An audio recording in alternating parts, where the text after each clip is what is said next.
भस्त्रिका, कपालभाति, बाह्य प्राणायाम, उज्जाई, अनुलोम विलोम, भ्रामरी, उद्गीत, ध्यान, इस प्रक्रिया को पूरा करेंगे।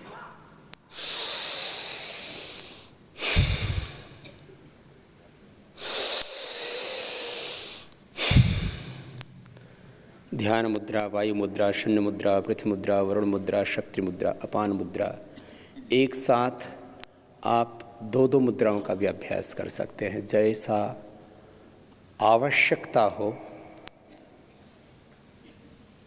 जैसा आवश्यक हो, जैसी आवश्यकता हो, उसी प्रकार की मुद्रा का चयन कर सकते हैं। भस्त्रिका और कपालभाति हमने तीव्र गति, मध्यम गति और सामान्य गति तीन प्रकार से कहा। आयु और आवश्यकता के हिसाब से। तो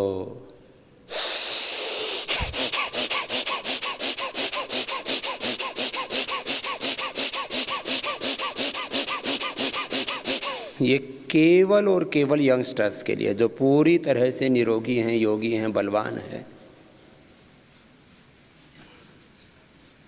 उनके लिए। बाकी मध्यम गति से।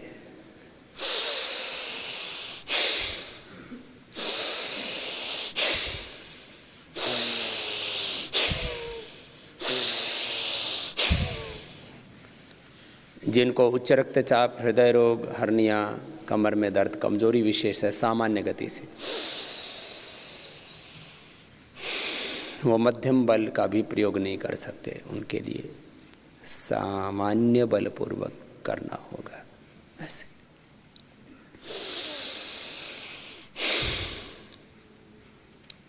गति का चयन अपनी शक्ति के अनुसार करें, आवश्यकता के अनुसार करें।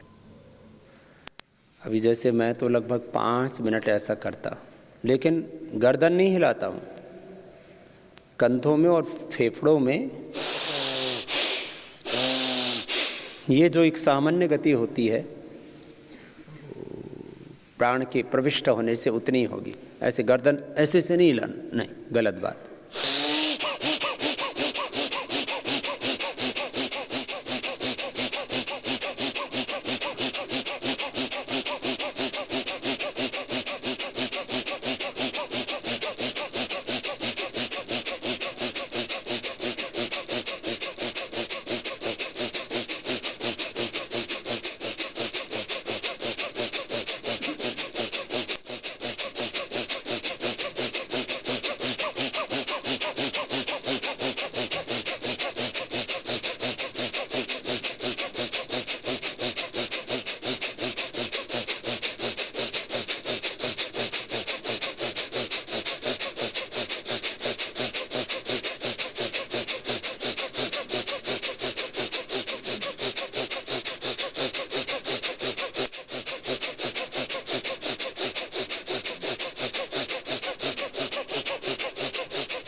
ऐसे लगभग मैंने 1 मिनट किया और 1 मिनट में 100 से 120 बार हो जाता है, और इतने में ही माथे पर पसीना आने लगता है। और 5 मिनट किया तो पूरा शरीर एक अलौकिक ऊर्जा से भर जाता, हमारे भीतर और बाहर एक आध्यात्मिक ऊर्जा क्षेत्र, एक आभा मंडल तैयार हो जाता है।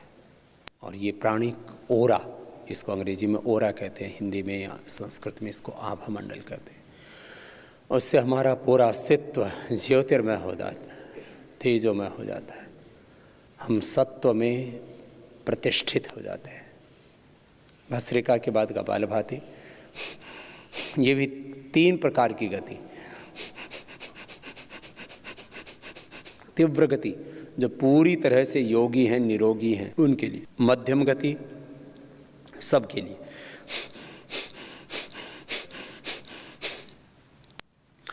जिनको बहुत अधिक उच्च रक्तचाप है, हृदय रोग है, हर्निया है, कमर में दर्द है, कमजोरी है, उनके लिए धीमी गति से।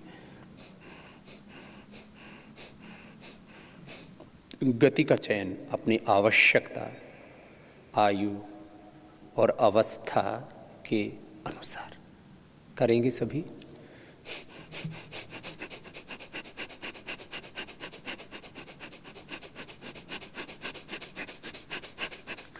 गतिपूर्वक भी करते हैं तो शक्ति पूरी लगती है उसमें।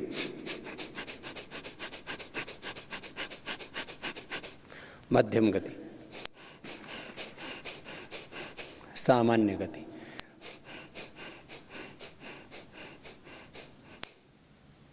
कपालभाति निरंतरता के साथ कीजिए सभी।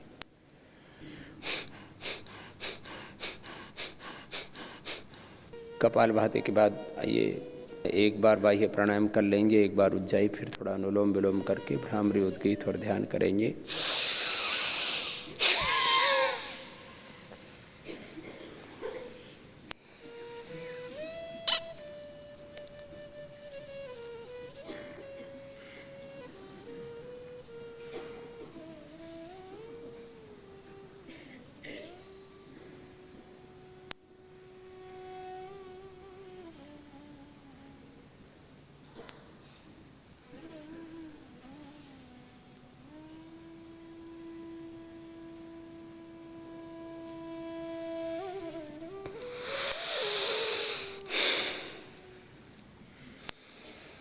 उज्जाई,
बाह्य प्राणायाम में बाह्य कुंभक का कम से कम आधा मिनट और आभ्यंतर प्राणायाम में कम से कम आधा मिनट आभ्यंतर कुंभक का अभ्यास होना चाहिए।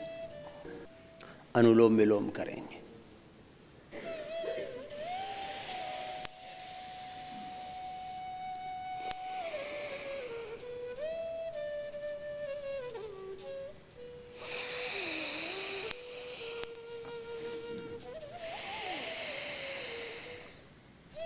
लय के साथ करना, वायु मुद्रा में हाथ रखना तो बहुत अच्छे से हो जाता है। घुटने के ऊपर जो हाथ है वो भी वायु मुद्रा में, जो ऊपर हाथ है वो भी वायु मुद्रा में। हाथ ज़्यादा ऊंचा भी नहीं रखना और ज़्यादा नीचे भी नहीं, ऐसे भी नहीं रखना, ऐसे सहज, सहजतापूर्वक लंबा लेना, सहजतापूर्वक लंबा छोड़ना। पूरी एकाग्रता पूर्वक करना, एक लय के साथ करना।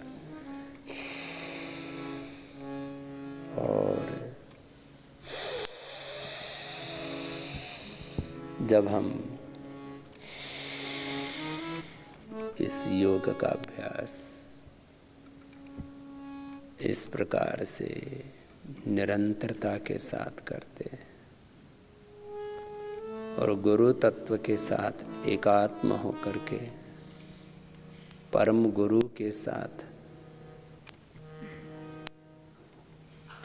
उस जगत नियंता,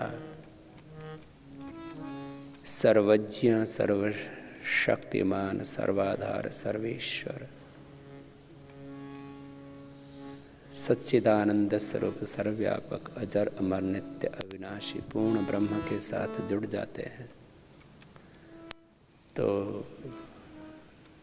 जीवन के सारे दुखों का अंत हो जाता है, सारे विकट से विकट संकटों का अंत हो जाता है, सारे रोगों से मुक्त हो जाते हैं,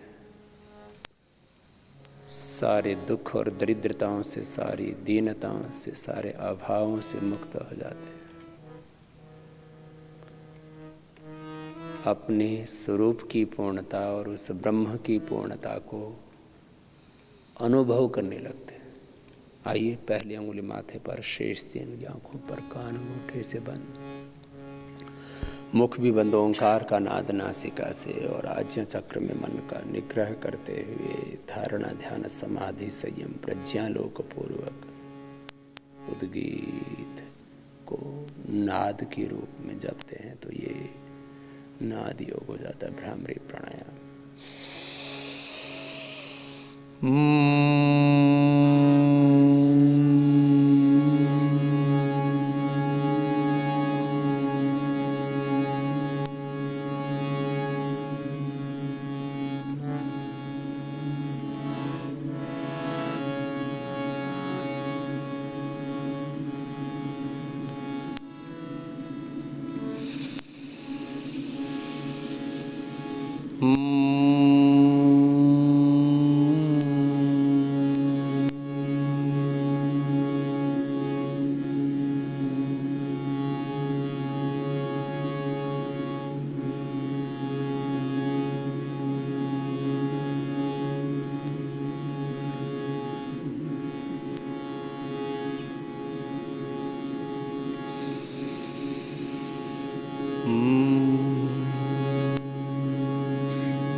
उद्गीत प्राणायाम।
मौन हो जाएंगे और बाहर से जो मंद मंद श्वास भीतर जा रहा है उस श्वास के साथ तथा भीतर से जो मंद मंद प्रश्वास बाहर निकल रहा है, इस प्रश्वास के साथ, श्वास प्रश्वास के साथ ओम का ध्यान।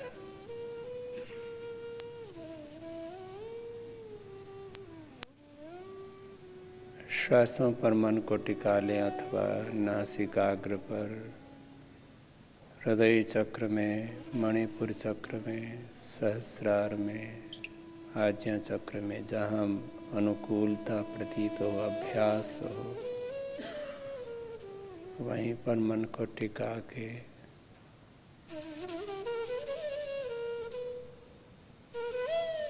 केंद्र से लेकर के परिधि तक,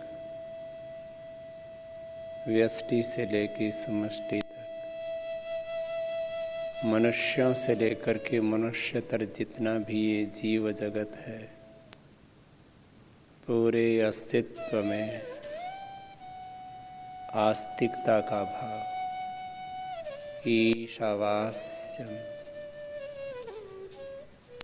इदं सर्वं यत्किंच जगत्याम जगत।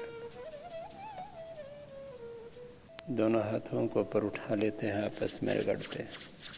जैसे जैसे हम भगवान के साथ एकात्म होते जाते हैं, वैसे ही भगवान के दिव्य ज्ञान,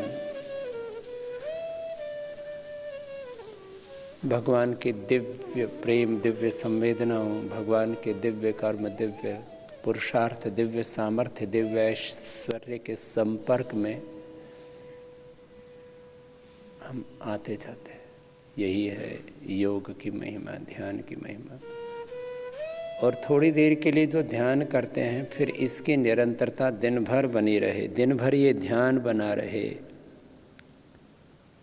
कि मैं एक यंत्र मात्र हूँ, मुझ में संपूर्ण सामर्थ्य, चाहे वो ज्ञान का सामर्थ्य, भावनाओं का सामर्थ्य, कर्म पुरुषार्थ का सामर्थ्य, जितना भी जीवन का विविध ऐश्वर्य है, सब भगवान का दिया हुआ है। ये ध्यान निरंतर बना रहे तो ये ध्यान हमारा 24 घंटे का हो जाता है।